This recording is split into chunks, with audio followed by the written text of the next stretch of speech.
क्या कोई सिर्फ खूबसूरत होने की वजह से मर सकता है? एक रानी, एक जादुई शीशा और एक राजकुमारी जिसकी सुंदरता ही उसकी मौत की वजह बन गई। एक समय की बात है, ठंड के दिन थे। आसमान से बर्फ के छोटे छोटे टुकड़े गिर रहे थे। ऐसे में एक रानी अपने महल में खिड़की के पास बैठी कसीदाकारी कर रही थी। वह खिड़की काले आबनूस की लकड़ी की बनी थी कि तभी रानी के हाथ में सुई चुभ गई और उसके हाथ से खून की 3 बूंदें बर्फ पर गिर पड़ी। लाल रंग का खून बर्फ पर पड़ा हुआ था और रानी उसको एकटक देखे जा रही थी। एकाएक उसके मन में ख्याल आया, ओह, अगर मेरे पास बर्फ जैसा सफेद, खून जैसा लाल और इस खिड़की की काली लकड़ी के रंग जैसे काले बालों वाला एक बच्चा होता तो कितना अच्छा होता। इस घटना के कुछ दिनों के बाद उसने एक बेटी को जन्म दिया जिसके बाल आबनूस की लकड़ी की तरह काले थे, गाल और होंठ खून की तरह लाल थे और उसका रंग इतना सफेद था कि सभी उसे सफेद राजकुमारी कहने लगे। राजकुमारी के पैदा होने के बाद ही रानी चल बसी। 1 वर्ष के बाद राजा ने दूसरी शादी कर ली। उसकी दूसरी रानी बहुत सुंदर थी, पर वह बहुत घमंडी और सबसे जलने वाली थी। दुनिया में उसकी केवल एक ही इच्छा थी और वह यह कि धरती पर बस वही एक सबसे सुंदर स्त्री हो। उसके पास जादू का एक शीशा था। वह जब भी कभी उसमें अपने आप को देखती तो उससे पूछती, ओ शीशे, बता सबसे सुंदर कौन है? तो वह शीशा जवाब देता,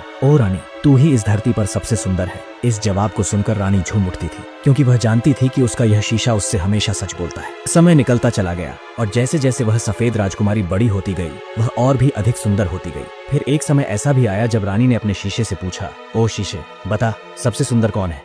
जादुई शीशे ने जवाब दिया, तेरी जैसी सुंदरता कहीं नहीं है रानी, पर काले बालों वाली सफेद राजकुमारी तुझसे 1000 गुना सुंदर है। इस जवाब को सुनकर रानी जलन से लाल पीली हो गई। अब वह जब भी सफेद राजकुमारी को देखती तो उसका दिल बैठने लगता। वह उस भोली भाली लड़की से केवल उसकी सुंदरता की वजह से ही नफरत करने लगी। उसका दिन का चैन और रात की नींद दोनों हराम हो गई थी। आखिरकार उससे रहा नहीं गया। एक दिन उसने शाही शिकारी को बुलाया और उसे हुक्म दिया कि इस लड़की को जंगल में ले जाकर मार डालो। रानी के आदेशानुसार शिकारी राजकुमारी को उठाकर जंगल में ले गया। जैसे ही उसने राजकुमारी को मारना चाहा तो वह डर के मारे रो पड़ी और बोली, हे विशाल मानव, मुझे छोड़ दो, मैं यहाँ से बहुत दूर चली जाऊंगी और फिर कभी यहाँ वापस नहीं आऊंगी। उसकी यह प्रार्थना सुनकर शिकारी का दिल पसीज गया। उसने कहा, ठीक है राजकुमारी, मैं तुम्हें छोड़ रहा हूँ, परंतु तुम तुरंत ही यहाँ से कहीं दूर भाग जाओ और वापस कभी मत आना। भगवान जंगली जानवरों से तुम्हारी रक्षा करे। शिकारी से जान बचाकर राजकुमारी जंगल में कहीं दूर चली गई। शिकारी निशानी के तौर पर एक जंगली सुअर का दिल निकाल कर ले गया। उस बेरहम रानी ने उस सुअर के दिल को राजकुमारी का दिल समझ लिया और उसे रसोइये से पकवा कर खा गई। नन्ही राजकुमारी जंगल में चलती रही।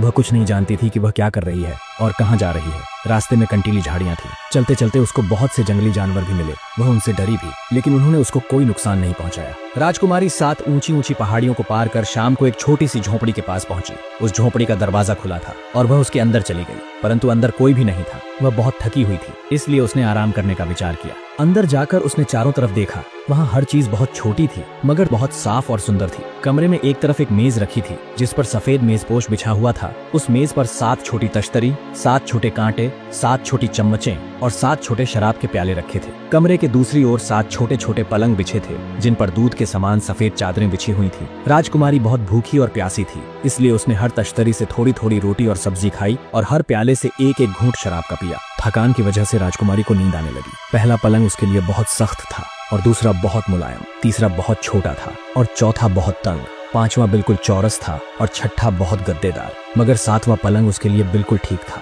इसलिए वह उसी पलंग पर जाकर सो गई। जब सूरज 7वीं पहाड़ी के पीछे छिप गया और अंधेरा फैलने लगा तो उस झोपड़ी के मालिक घर लौटे। उस झोपड़ी के मालिक 7 छोटे छोटे बौने थे जो सारा दिन सोने और रत्नों की खोज में पहाड़ खोदते थे। उन्होंने अपनी अपनी मोमबत्तियां जलाईं और देखा कि वहाँ कोई तो था, क्योंकि सभी सामान वैसा था ही नहीं जैसा वे छोड़ कर गए थे। तभी सबकी नजर अपने अपने पलंगों पर पड़ी। पहले 6 बौने एक साथ चिल्लाए, हमारे पलंगों पर कोई तो सोया था। तभी 7वां बौना बोला, वह यह है। 7 बौने मोमबत्तियां ले आए और उनकी रोशनी से उस सोने वाले को देखते रहे। वे अपने छोटे मेहमान को देखकर इतने खुश हुए कि उन्होंने उसको जगाया भी नहीं, बल्कि रात भर उसको वहीं आराम से सोने दिया। 7वें बौने ने सभी के पास बारी बारी से एक एक घंटा सोकर अपनी रात गुजारी। सुबह होते ही राजकुमारी जाग गई। उसने कमरे में चारों ओर 7 छोटे बौने देखे तो वह घबरा गई।